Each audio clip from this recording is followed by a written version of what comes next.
to the Mountaineer Effect. I'm your host, Marcus Dean, alongside my good pal, Sam. I tell you what, Sam, it's been a great day to be a Mountaineer wherever you may be. This past Sunday was Selection Sunday in the NCAA, and by golly, we got a number 3 seed. I was a little shocked by that. What'd you think? I mean, you talked a little bit before that. I kind of figured they were still a 3 seed, even though this insurmountable, overcomable team known as Oklahoma State tends to keep raining on the parade. I felt like they were a strong 3 seed. I was very happy with our placement in the Mideast. I like that bracket a lot. Yeah. Now, in terms of that bracket, I mean, it looks like we got a pretty solid path to the at least a Sweet 16. Yeah, for sure. I mean, when you really break it down into, you take your bracket and then break it into your 2 sub brackets. Every team there is very beatable for West Virginia. Right. Yeah, that's the thing with West Virginia, and I think that's, if you've watched West Virginia for years or you're a newcomer, you know that West Virginia can lose to anybody and they can beat anybody. So that's the first thing you got to commit to memory when we're talking, tournament basketball. You hope that they come out strong and that they come out ready to play. Right. If not, it could be a very short-lived stint in the bracket. Right. But when you break down their bottom part, you've got number 2 Houston and number 15 Cleveland State, number 7 Clemson, number 10 Rutgers, number 3 West Virginia, number 14 Morehead State, and then number 6 San Diego State and number 11 Syracuse. I would make the argument that their round of 32 game, should they beat Morehead State, is going to be their toughest game of the bottom half of the bracket. Yeah, because I think depending on who they end up playing, I mean, both Syracuse is a very good team from the ACC. I mean, Syracuse has done a lot of good things this year. In terms also, if we can get by Morehead State, which I think we should, I don't foresee any reason why we shouldn't. I'll in one of my brackets, I did pick Syracuse to upset San Diego State in one of my brackets too, because they got some ball players at Syracuse, and that round of 32 game, I agree with you, it could be a very good test for us. Yeah, actually, I've only started filling in that part of the bracket a little bit. I do have Syracuse beating San Diego State. I think they've been playing some really hot basketball. Jim Boeheim, one of the best coaches in the league. He's been there. He's done it. I think that game is going to be probably one of the better games out of the whole first round. I think that's a game to watch.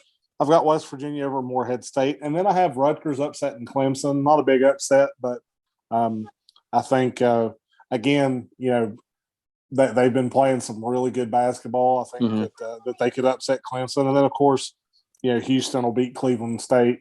Let's hope. Yeah. So that would put West Virginia playing Syracuse in the round of 32, which West Virginia can play with them. West Virginia is so good on the wing that I think that they can guard them and keep them outside. So I think that's going to be a game to watch. I think West Virginia can beat Syracuse. So that's who I'm going to pick. And then we've got Rutgers and Houston. I think Houston. Yeah, Houston should take care of Rutgers. So then in that part of the bracket, that takes us down into the Sweet 16, and that would put West Virginia against Houston. I'm going to stick with the Mountaineers. I think West Virginia, maybe this is the Dana hate in me bleeding over. I don't know, but I'm going to take West Virginia there to get into the Elite Eight. And then as I come down the bracket above us, and you know that they did this on purpose. The bracket above us, you've got number 1 Illinois versus number 16 Drexel. Illinois will win that game. Yeah. Loyola and Georgia Tech.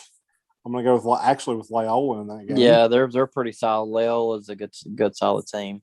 Tennessee and Oregon State. Tennessee should take that. They should. I'm going to actually pick Oregon State for the upset there. That's a 5-12 seed. 5-12 upset. So.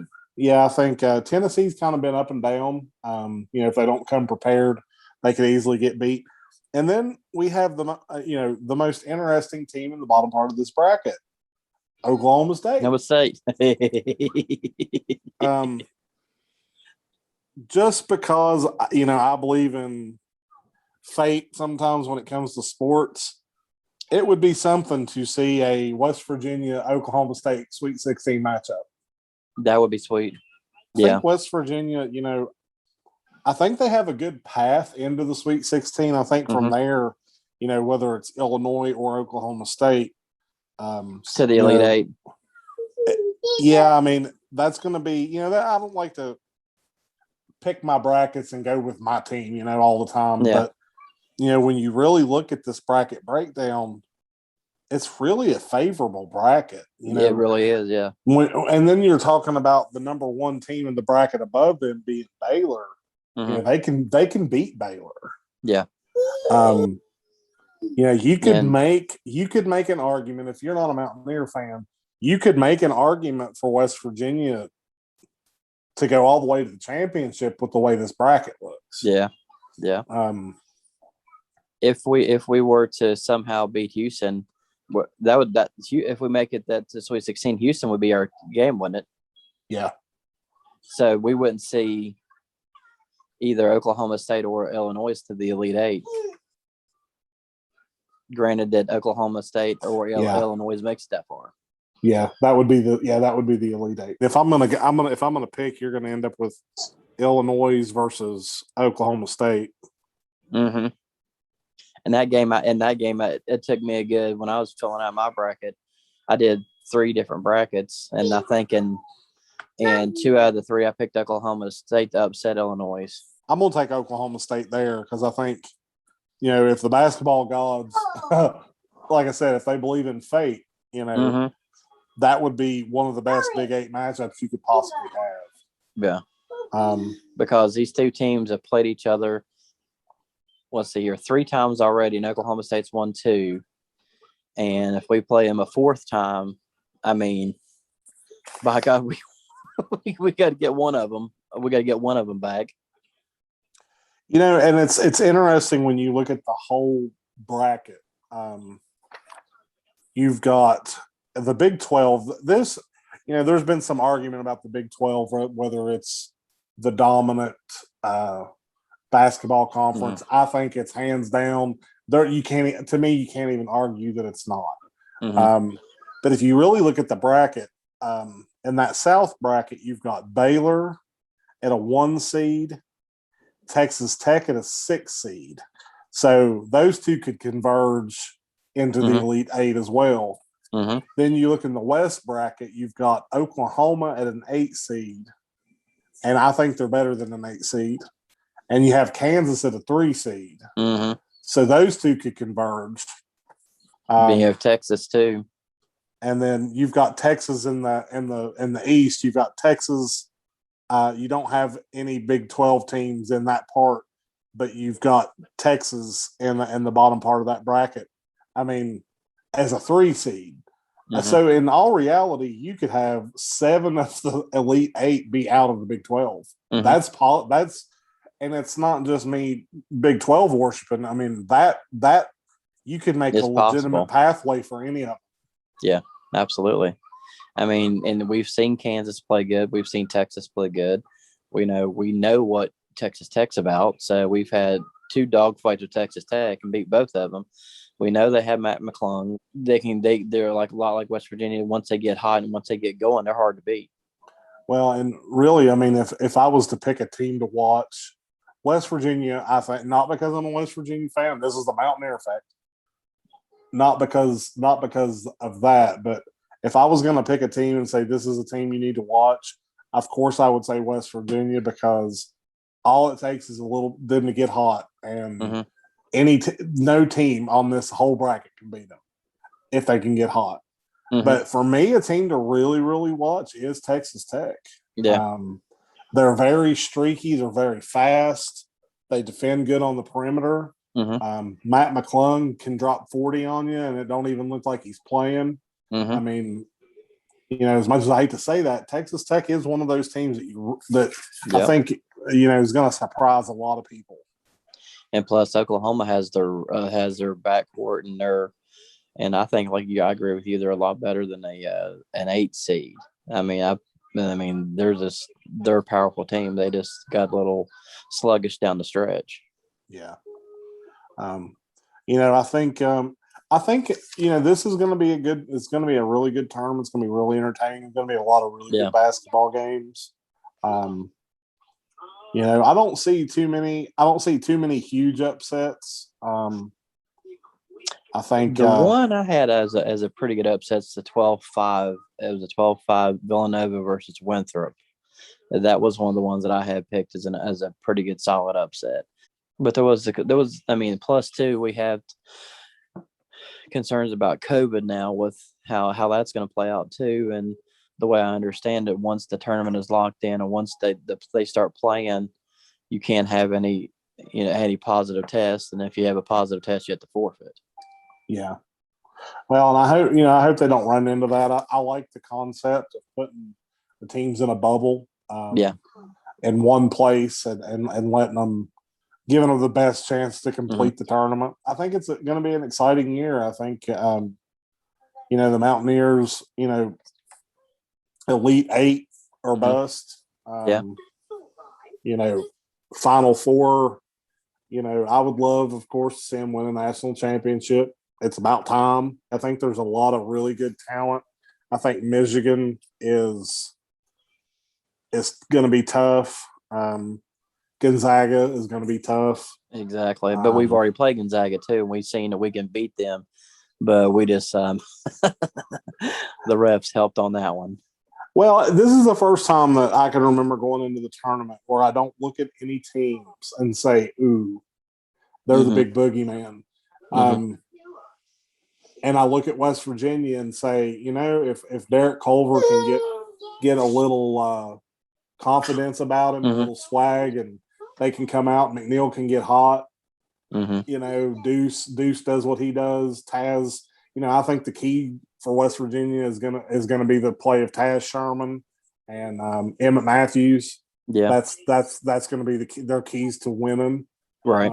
I think if those guys can step up and get hot, the sky's the limit. And I hate to say that because West Virginia just has always let me down, but this is a legitimate year where if they can just play Bob Huggins basketball, to me, I was thinking about this earlier. I'm starting to feel like 2010 all over again with the way they had that deep Final Four run, which is very, very possible again.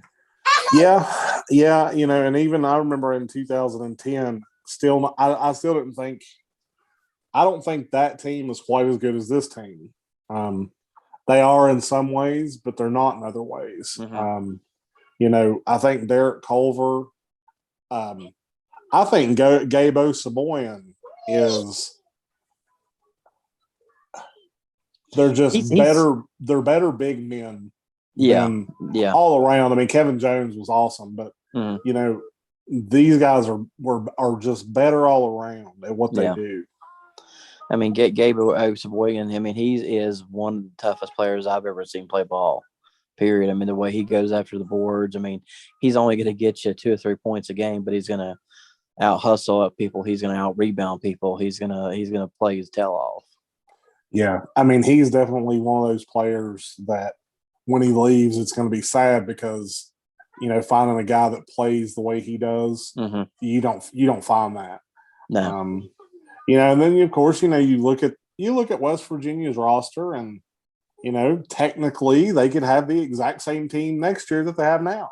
Yeah, because of the NCAA waiver rule and everything like that. I mean, Taz Sherman and Gabe Oseboygan is technically the only seniors on the team this year, so they could come back for another year. I would give anything to see Culver put on about 20 more pounds of muscle, and even though it doesn't really translate to the NBA right now, I think it's going to be. It's going to be kind of in the air after this season whether he comes back or not. He's averaging pretty much a double-double on the season. His stock may not go up any more than what it is right now. I think he could be a draft pick. Possibly, yeah. So, I have a feeling, even though he's got technically 2 years of eligibility left, I don't know what he'll decide to do, but I'd love to see him come back. Absolutely. I mean, I think really if we could get at least Taz Sherman to come back instead of him, thinking about going off to Europe and playing and things like that, because if we can get him to come back next year and Oseboygan, I mean, we could be looking at a debate, like you said earlier, this exact same team all over again.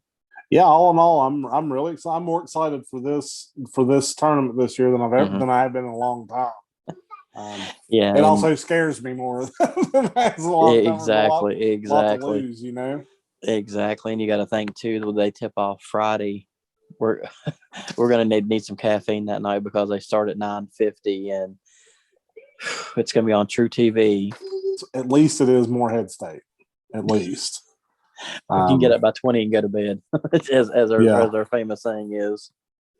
Well, and that's the thing with West Virginia. I mean, that's the sad part is, like I said, they can beat anybody, they can lose to anybody. And, I would just, for once, I would like to see them not let me down. Just for one time. Just one time. And me not being let down, if they can get to the Elite Eight, I'll be happy. I'll be satisfied. I mean, I'm not asking for them to win a national championship. I mean, that would be great. But, let's get deep in the tournament. Yeah, at least the Sweet 16. At least the Sweet 16. 8. Got to be the 8. Got to be the 8. Okay. Got to be the 8. Okay. I'll take that. It got to be the 8. If they can get to the 8, then whatever fate has for them, then that's fine. Yeah. But at least then we'll have a better idea of who they'd be playing and what that would look like. But like I said, from their bracket, their whole bracket, from 1 to 15, I mean, the number 1 team is Baylor, and West Virginia can beat Baylor. There's no doubt about that. Yep. So, for some odd godful reason, I got a weird feeling in my stomach saying we're going to meet the Pokies again in the Elite Eight. That's what I'm thinking. I mean, because that's the thing. Both of those teams in the Big 12 have played good. They played good. Both West Virginia and Oklahoma State both played really good all year. They've traded shots with each other all year. It's always been close or overtime games, nail bite, heart attack games. So, I mean, I would kind of like to see that on a national stage. Oh, that would be sweet for everybody. Because I mean, that would be awesome for the Big 12. But if that's the game that it comes down to, damn it, West Virginia better win. They're due. They're due, my friend. They're due. All righty. Well, that'll do it for tonight's broadcast, folks. I'm glad you stuck with us here to check out some basketball here on the Geek Gorilla TV right here on YouTube. So if you'd like what you see, make sure you click and like the subscribe button there and push the notification so it'll let you know every time we go live right here on Geek Gorilla TV with the Mountaineer Effect. I'm your host, Marcus Dean, right here on the Mountaineer Effect with my co-host, Sam. Let's go Mountaineers.